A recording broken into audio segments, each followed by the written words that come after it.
We are going to prevail in this election today. We are going to prevail from the top of the ticket on down, and we're going to prevail because we work harder, because there's more of us out there, and if we get our people out, we are going to prevail in this election. We are going to elect Tom Barrett, our next governor, and we are going to elect our United States Senator Russ Feingold.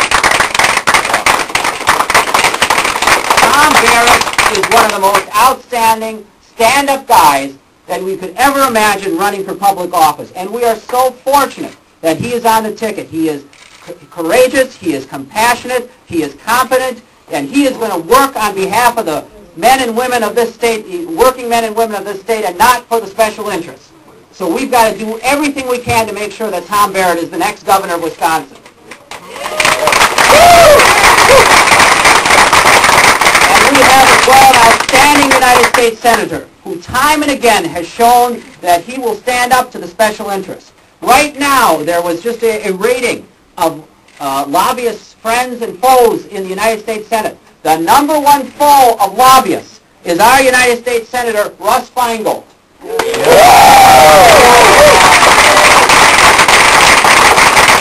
And interestingly, the number one friend of lobbyists is the guy that Ron Johnson wants to be the majority leader of the United States Senate, Mitch McConnell.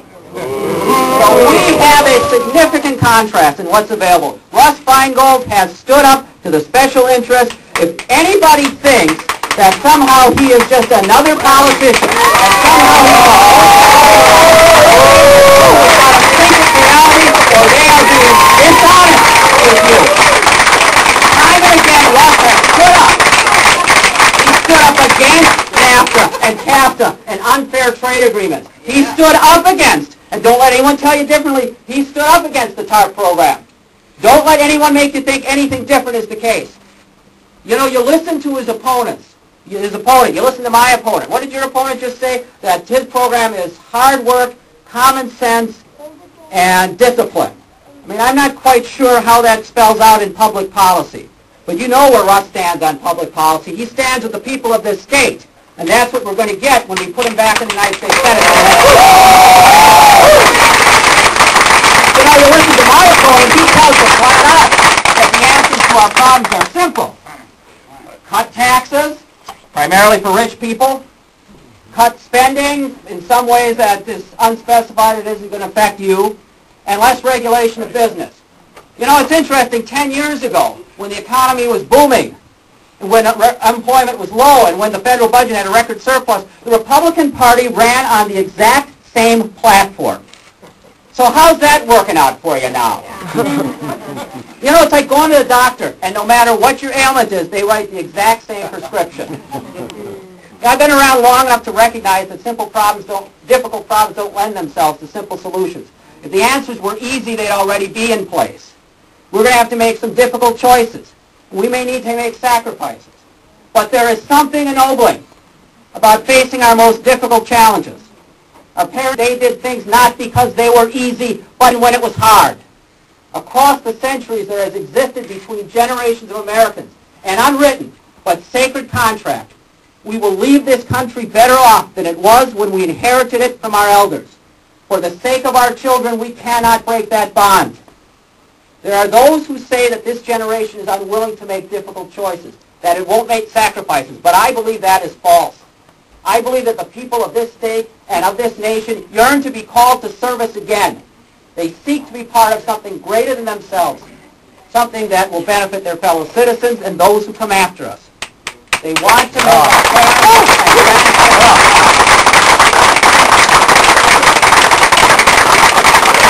So we've got to get off our butts.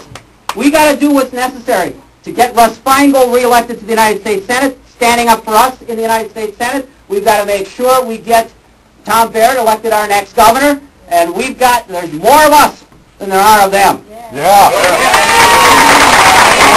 get out. Oh, and there's this guy running for Congress who is so proud. His father is my name as well. We can pick up this seat. So without any further ado, I present to you a fighter in the tradition of boundless knowledge, our United States Senator, Russ Feingold.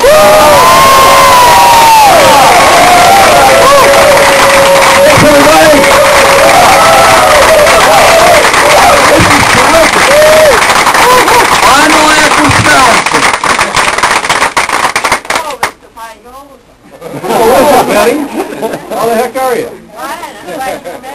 Well, we'll find out. It is great to see all of you here today. Fired up? Yeah! And ready to vote? Oh, yeah! I want to thank Rich Mance and the Fond du Lac County Democrats not only for inviting me here today, but for just doing an incredible job. Look at this. You guys are great. You're absolutely great in this county.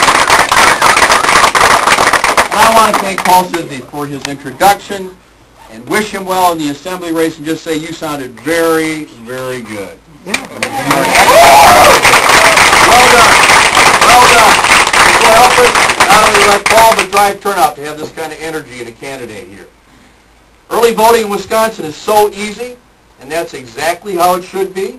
Didn't always used to be that way, but a few years ago in the year 2000, they actually came across a way to, instead of it just being an absentee ballot where you have to have some major excuse, you simply have the right now to vote early. And so this means you can vote any time.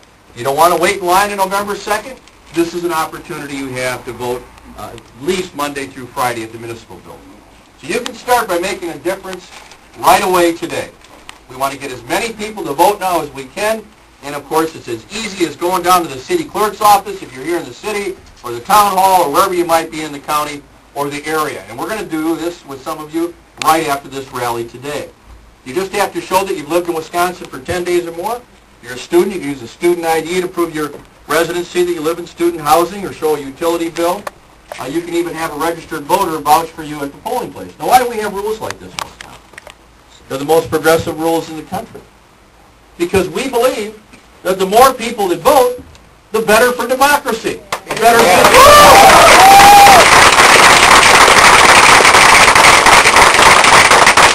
The Republicans rely on less democracy. They want to suppress the vote. They want to make people turned off on politics. That is a huge difference in terms of your belief in our system of government.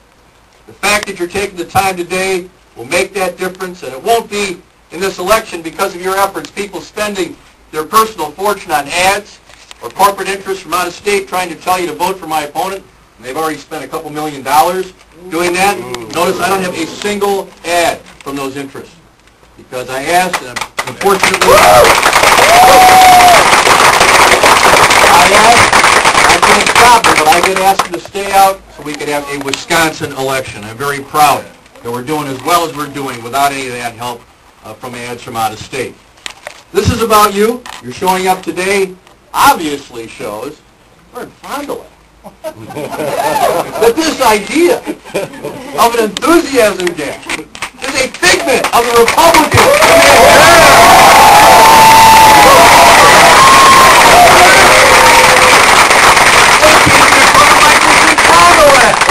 Let alone anywhere else in the state.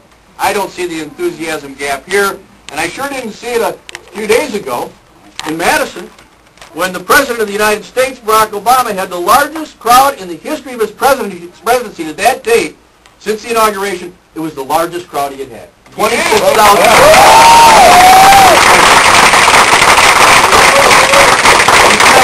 He said we can't sit this one out.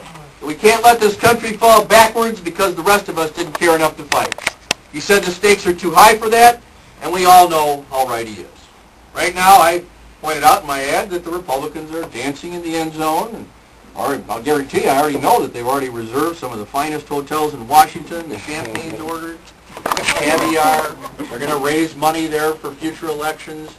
They think they've already won this thing. But I guarantee you, it's a little early for a victory.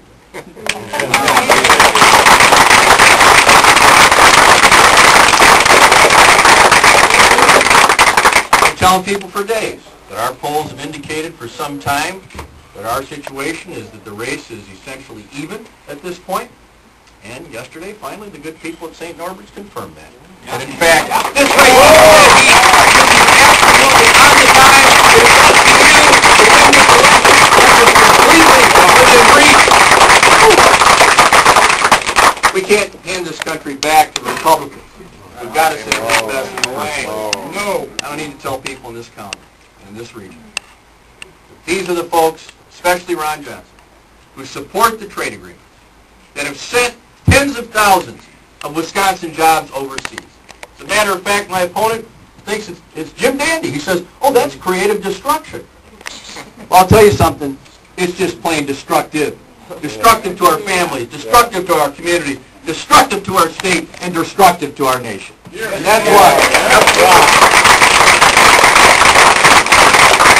I oppose, as a listening member of this county, every single year. I oppose NAFTA, I oppose GATT. I led the charge against the China deal with Jesse Helms, of all people. The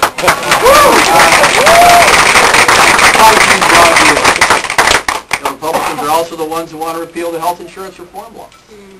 You're looking at the only senator in the country, apparently, who's running ads saying, yeah, you're darn right I voted for the health care law. It was the right thing.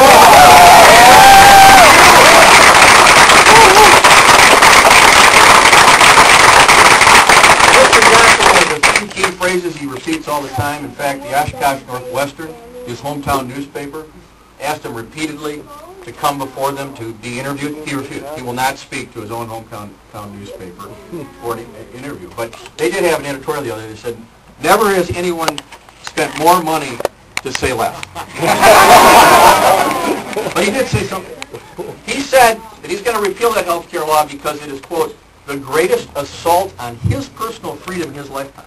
You know, this is about him and how somehow it's going to affect him. How is it an assault on his personal freedom that over 1 million Wisconsinites who have a pre-existing condition can no longer be prevented from getting insurance? How is that an assault on his freedom? How is it an assault on his freedom that people with a lifetime condition of some kind can't be blocked from getting the coverage they need because of insurance policy? How is it an assault on his freedom that people under 26 years old can stay on their parents' health insurance policy? How is it an assault on his freedom that over 80,000 Wisconsin small businesses are going to be getting money, tax credits, to help them pay for insurance, health insurance? How is any of this an assault on his freedom? But I heard it this morning in Milwaukee. He wouldn't appear with me together at UWM. He had to be separate. But on every question they asked him, whether it was the environment or whether it was veterans, his answer was, repeal the health care bill. It's incredible. And of course, the Republicans want to go back to big tax cuts for the wealthy, and they want to let the big corporate interests call the shots in Washington. If you ever wonder why we have these kind of deficits in Washington, just take a look at who's got their hand in the pockets of the taxpayers' money. It's usually these big corporate interests. That's where the demand for so much of this spending comes from. But as you know, not everybody just rolls over and gives in to what they want. We are from the state of Robert M. LaFollette, of Fighting Bob LaFollette. He taught us how to fight the big corporate interests. He was the guy that basically invented it in the United States. And so I was brought up to revere him, and I try in just some way to live up to his legacy and his tradition. And as a result, as you know, they did a survey in Washington, and come on in, they did a survey in Washington of various categories of things, best, meanest senator, number one, Jim Rat, hottest senator. I wasn't in any of these categories, but I was in one. I was in one.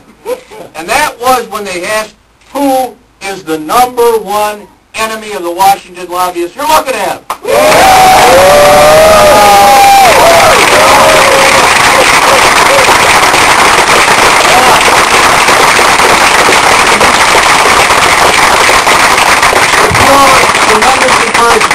I stand up to corporate power in Washington, and that's exactly where they're dying to get me out of there. They admitted it in the paper the other day. The guy in Washington